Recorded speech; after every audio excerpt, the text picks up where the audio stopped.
guys. Today is Saturday. Saturday is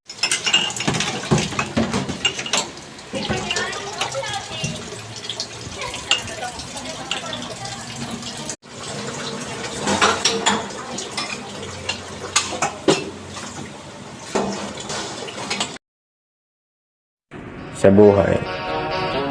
Lahat ng bagay may dahilan kung bakit tayo patuloy pa rin bumabangon.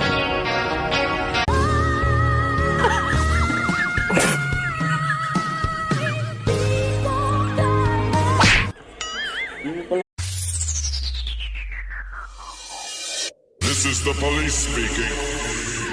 This club is closed. Dahil hindi na kita kailangan! Alam mo, araw-araw sinasampal-sampal ko tong sarili ko para magising ako sa katotohanan.